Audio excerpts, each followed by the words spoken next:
Greetings and salutations, everybody. What is going on? So let me just warn you guys that this video may not be popular to some out there because this is a opinionated, subjective video, but I am going to speak my thoughts and share what I think about the mobile market today in the field of prepaid. So not postpaid, not any of that stuff, prepaid.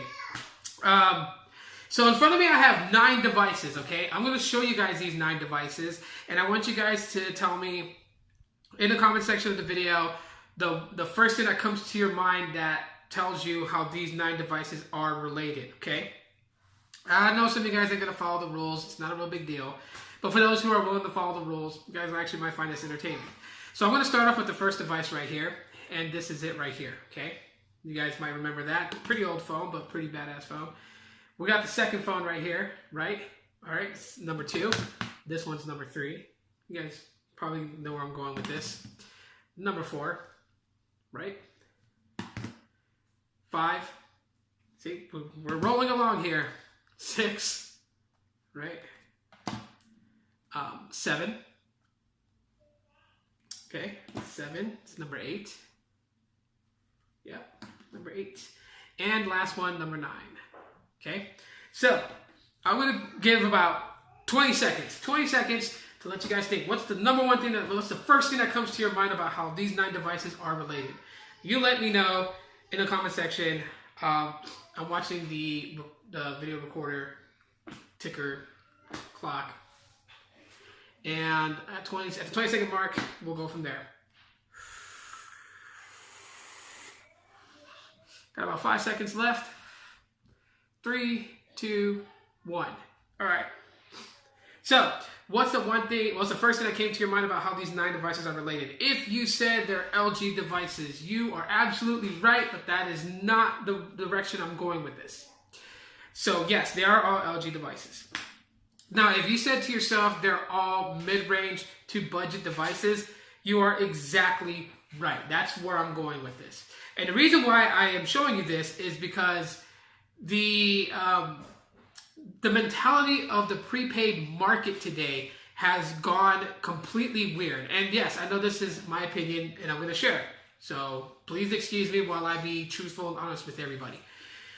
So prepaid, when you think about it, obviously, and the reason why it came to be was that there were a massive amount of people who could not afford a crazy deposit for a postpaid cell phone line.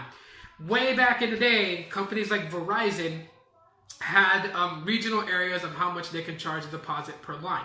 And if you lived in the southern region where Verizon had service at, you were SOL if you didn't have the best credit, as one line deposit could be up to $1,000 for that one line. That was crazy. So prepaid stepped in. Boost Mobile has been around for a long time. Back in the day when there was the chirp action, you used basically Nextel's network called IDEN. I mean, just like all these different prepaid companies, they do exactly what they're supposed to do. Provide you cell phone service at a reasonable cost without you needing to sign a contract or run your credit for it. Even nowadays, prepaid has come a long way and become very popular. And even freemium companies like Freedom Pop and Ting and all these other ones are starting to become popular.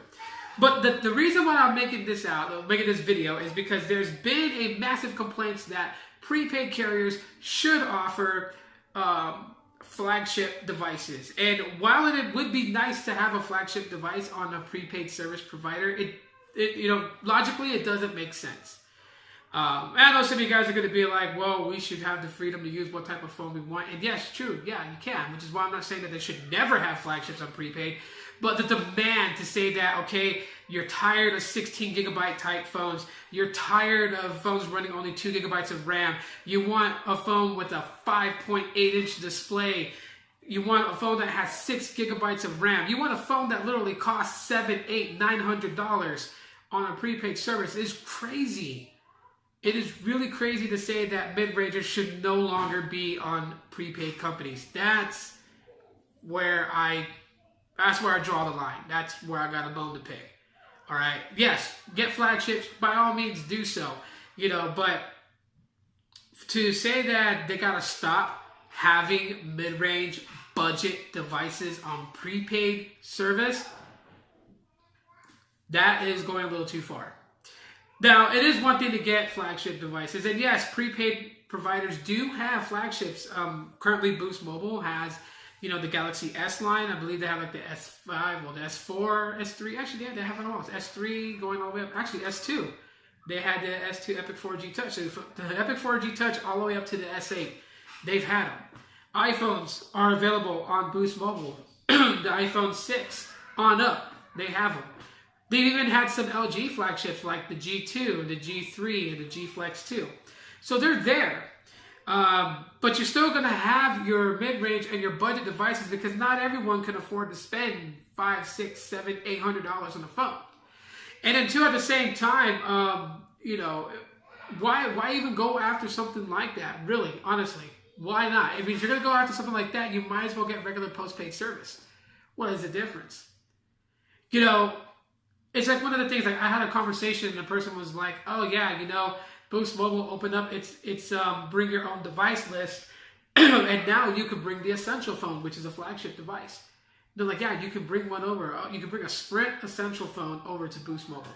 Well, why do you think they're allowing that? And why do you think that at the time that they allowed the Essential phone, not allowed, but they still do, but when they added the Essential phone to the bring your own device list for Boost Mobile, why all of a sudden on Sprint side, Sprint postpaid, did the Essential phone drop on how you leased it, where you can lease it with $25 down and $5 a month for the month of November? Coming the month of December, they raised it and it was $6 a month monthly payment for the Essential phone. Why is that? Well, simple. To bait you in to Sprint postpaid, because one, you would have to get a postpaid line. Two, when you got the postpaid line, you would have to keep it active for longer than 50 days. Because even if you paid off the phone, even though I said you went to Sprint and you got a line of service with them, you got the Essential phone, and then you were like, a week later, you're like, I want to cancel the line and I want to pay off the Essential phone and I'm going to take it to Boost Mobile.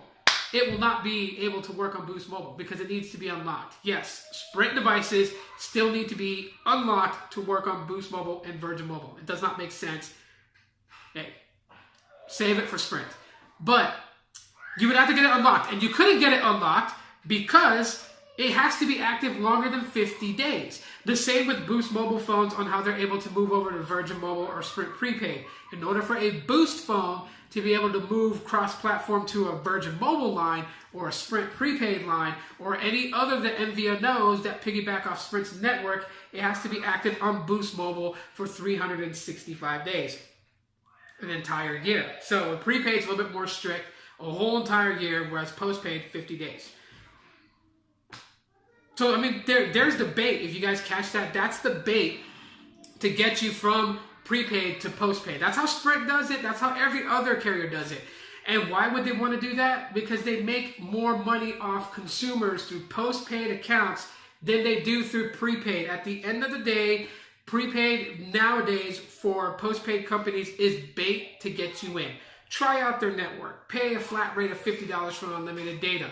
Oh, but you want to get this particular phone because they're only going to offer mid-range and budget devices. And the reason that's for that is because they're not going to give every jewel that their postpaid services offers to their prepaid.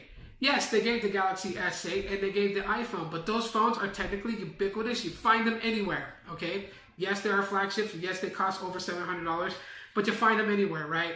You find them anywhere. A lot of people use them. They're gems that don't really sparkle. That's what I call them.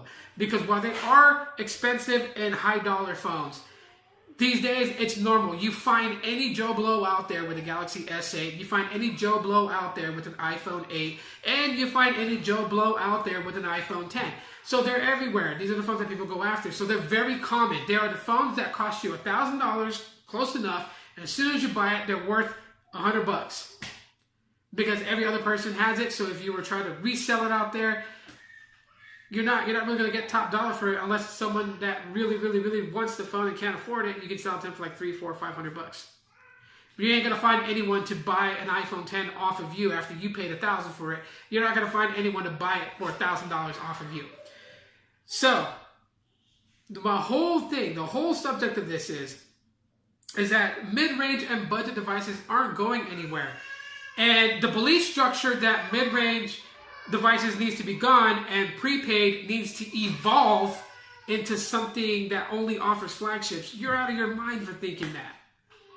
Prepaid is prepaid for a reason. It's for budget. And so budget and mid-range devices are going to be bountiful on these prepaid companies. You will find a few flagships floating here and there with them, but at the end of the day, it's always going to be budget devices.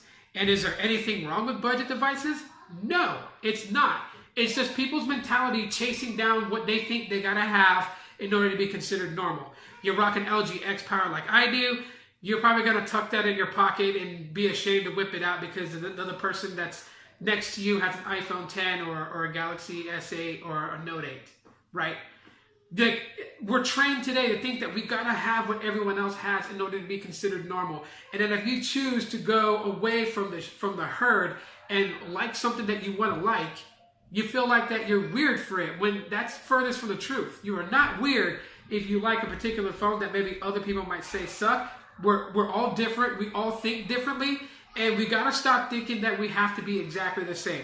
So my point of all this is that wish for Galaxy devices to continue on Boost Mobile and Metro and all them. Wish for prepaids to carry flagship devices. That's fine. But to sit there and say that mid-range and budget devices have no place in prepaid services, you are weird. Of course, it's just my opinion. Talk to y'all later. My kids are being loud today. Being real loud. But it's Friday though, and they haven't had school. So, no school all week, no school next week. Anyways, if you guys enjoyed this video, let me know by dropping me a like. I sure do appreciate it. Let me know what your guys' thoughts are. If you guys agree with me and why. If you disagree with me and why. I would love to know. And I'd love to read you guys' comments. And yeah, I'll talk to you guys later.